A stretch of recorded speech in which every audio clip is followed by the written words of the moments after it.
शांति। आज 8 अप्रैल 2025 के साकार मधुर महावाक्य हैं। मीठे बच्चे, सर्वोत्तम युग यह संगम है। इसमें ही तुम आत्माएं परमात्मा बाप से मिलती हो। यही है सच्चा सच्चा कुंभ। प्रश्न है आज की मुद्दे का कि कौन सा पाठ बाप ही पढ़ाते हैं, कोई मनुष्य नहीं पढ़ा सकते। क्या प्रश्न आज का कि कौन सा पाठ एक बाप ही पढ़ाते हैं जो कोई भी मनुष्य नहीं पढ़ा सकते। उत्तर है इसका, देही अभिमानी बनने का पाठ एक बाप ही पढ़ाते हैं। यह पाठ कोई देहधारी नहीं पढ़ा सकता। पहले पहले तुमको आत्मा का ज्ञान मिलता है।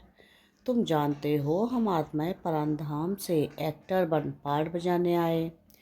अभी नाटक पूरा होता है। यह ड्रामा बना बनाया है, इसे कोई ने बनाया नहीं है, इसलिए इसका आदि और अंत भी नहीं है। गीत है आज की मुरली का, जाग सजनिया जाग। ओम शांति। बच्चों ने यह गीत तो अनेक बार सुना होगा। साजन सजनियों से कहते हैं कि उनको साजन कहा जाता है जब शरीर में आते हैं। नहीं तो वह बाप है, तुम बच्चे हो। तुम सब भक्तियाँ हो, भगवान को याद करते हो। ब्राइड्स और ब्राइड रूम को याद करती है। सबका मासूक है ब्राइड ग्रूम्स। वह बैठ बच्चों को समझाते हैं कि अब जागो, नया युग आता है।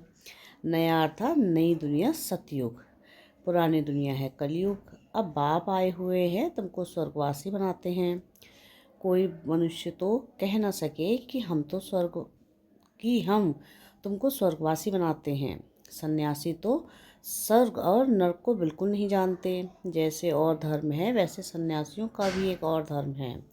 वह कोई आदि सनातन देवी देवता धर्म नहीं है। आदि सनातन देवी देवता धर्म की भगवान ही आकर स्थापना करते हैं। जो नरकवासी हैं वही फिर सतयुगी स्वर्गवासी बनते हैं। अभी तुम नरकवासी नहीं हो, अभी तुम हो संगम युग पर। संगम होता है बीच का। संगम पर स्वर्गवासी बनने का तुम पुरुषार्थ करते हो, इसलिए संगम युग की महिमा है। कुंभ का मेला भी वास्तव में यह है सर्वोत्तम। इनको ही पुरुषोत्तम कहा जाता है। तुम जानते हो हम सब एक बाप के बच्चे हैं। ब्रदरहुड कहते हैं ना, सभी आत्माएं आपस में भाई भाई हैं। कहते हैं हिंदू चीनी भाई भाई, सब धर्म के हिसाब से तो भाई भाई हैं। यह ज्ञान तुमको अभी मिला है। बाप समझाते हैं तुम मुझ बाप की संतान हो। अभी तुम सम्मुख सुनते हो, वह तो सिर्फ कहने मात्र कह देते हैं। सभी आत्माओं का बाप एक है, उस एक को ही याद करते हैं। मेल व फीमेल दोनों में आत्मा है, इस हिसाब से भाई भाई हैं। फिर भाई बहन, फिर उसके बाद स्त्री पुरुष हो जाते हैं।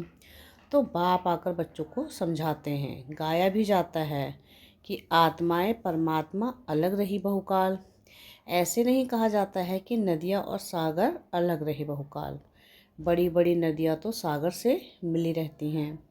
यह भी बच्चे जानते हैं, नदी सागर की बच्ची है। सागर से पानी निकलता है बादलों द्वारा, फिर बरसात पड़ती है पहाड़ों पर, फिर नदियाँ बन जाती हैं। तो सभी हो जाते हैं सागर के बच्चे और बच्चियाँ। बहुतों को यह भी पता नहीं है कि पानी कहाँ से निकलता है, यह भी सिखलाया जाता है।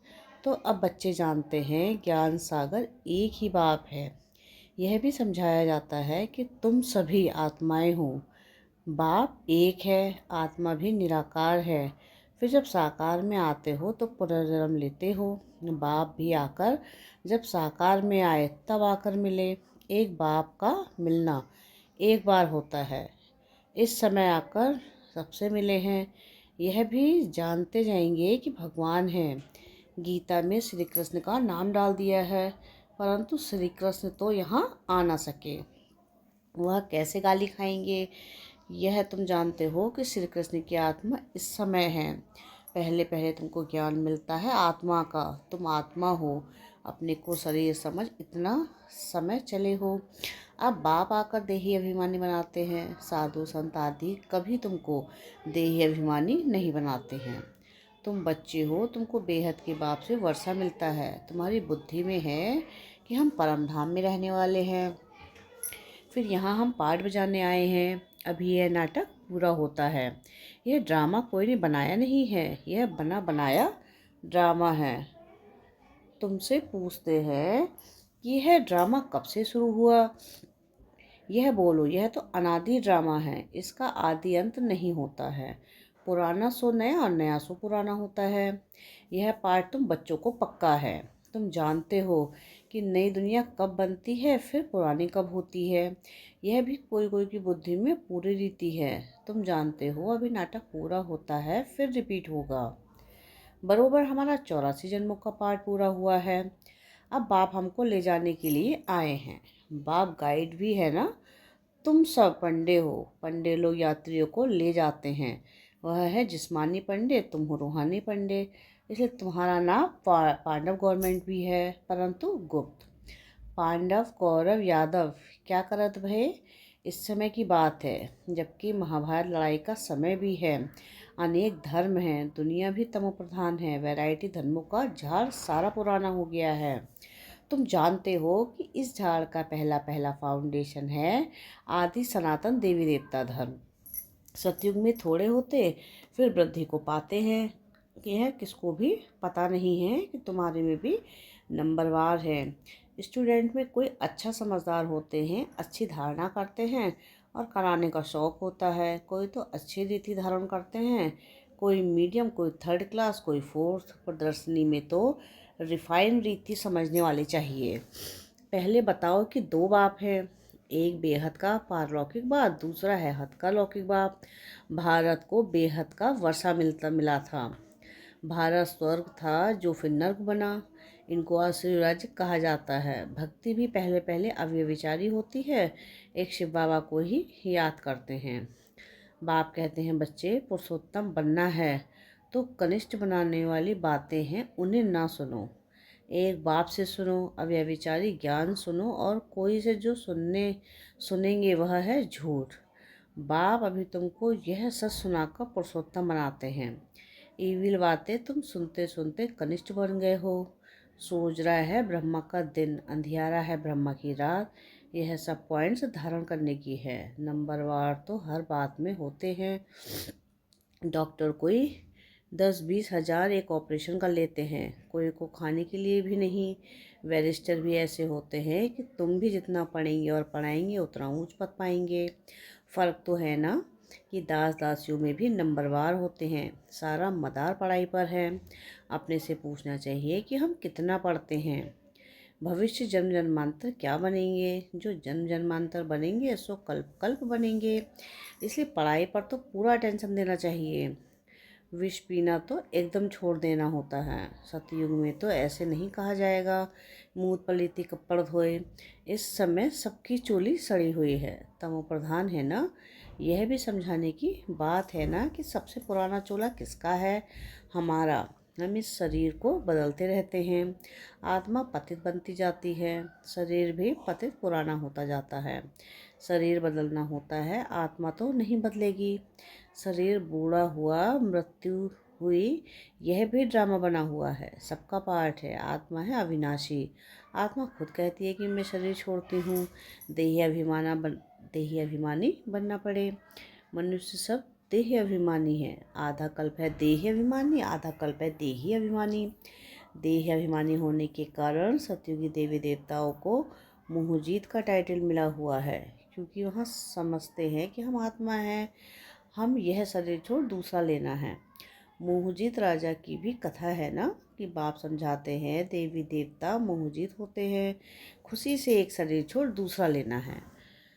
बच्चों को सारी नॉलेज बाप द्वारा मिली है।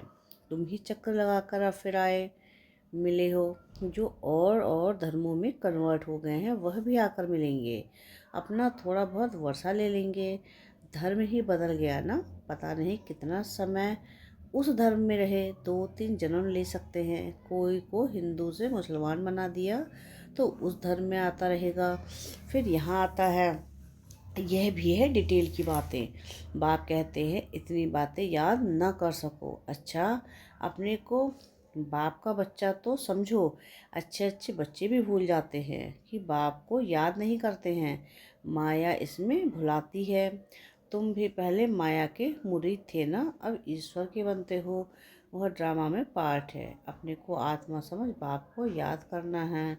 जब तुम आत्मा पहले पहले शरीर में आई थी तो पवित्र थी, फिर पुनर्जन्म लेते लेते पतित बनी हो। अब फिर बाप कहते हैं कि नष्टमोहा बनो, इस शरीर में भी मोह ना रखो। अभी तुम बच्चों को इस पुरानी दुनिया से बेहद का वैराग्य आता है, क्योंकि इस दुनिया में सब एक दो को दुख देने वाले हैं। इसलिए इस पुरानी दुनिया को ही भूल जाओ। हम अशरीरी आए थे, फिर अब अशरीरी होकर वापस जाना है। अब यह दुनिया ही खत्म होनी है। तमो प्रधान से सतो प्रधान बनने के लिए बाप कहते हैं कि मामेकम याद करो। श्री कृष्ण कह ना सके कि मामेकम याद करो। श्री कृष्ण तो सतयुग में होता है। बाप ही कहते हैं मुझे तुम पतित पावन भी कहते हो, तो अब मुझे याद करो। मैं यह युक्ति बताता हूँ पावन बनने की, कल्प कल्प की युक्ति बताता हूँ। जब पुरानी दुनिया होती है तो भगवान को आना पड़ता है। मनुष्यों ने ड्रामा की आयु लंबी चौड़ी कर दी है, तो मनुष्य बिल्कुल ही भूल गए हैं। अब तुम जानते हो यह संगम युग है, यह है पुरुषोत्तम बनने का युग। मनुष्य तो बिल्कुल ही घोर अंधेरे में पड़े हैं। इस समय है सब तमो प्रधान। अभी तुम तमो प्रधान से सत्व प्रधान बनते हो। तुमने ही सबसे जास्ती भक्ति की है। अब भक्ति मार्ग खत्म होता है। भक्ति है मृत्युलोक में, फिर आएगा अमरलोक। तुम इस समय ज्ञान लेते हो, फिर भक्ति का नाम निशान नहीं रहेगा। हे भगवान, हे राम, यह सब भक्ति के अक्षर हैं, इसमें कोई आवाज़ नहीं करना है। बाप ज्ञान का सागर है, आवाज़ थोड़ी ही करते हैं। उनको कहा ही जाता है सुख शांति का सागर। तो सुनने लिए भी उनको शरीर चाहिए ना। भगवान की भाषा क्या है यह कोई जानते नहीं।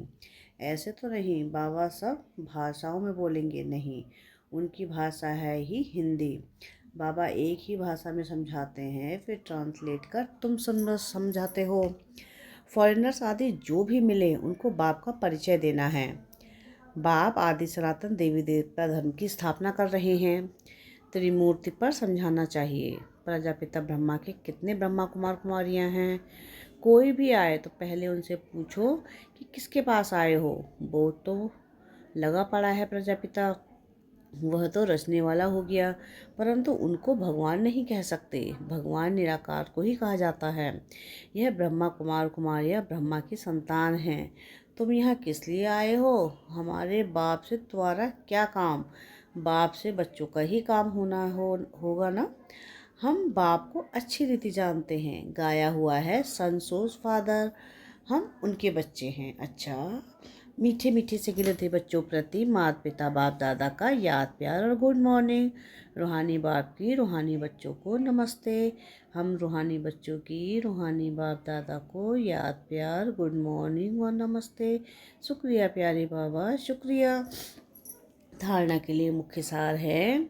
सार की पहली पॉइंट है कि पुरुषोत्तम बनने के लिए कनिष्ठ बनाने वाली जो ईविल बातें हैं वह नहीं सुननी हैं। एक बाप से ही अव्यभिचारी ज्ञान सुनना है।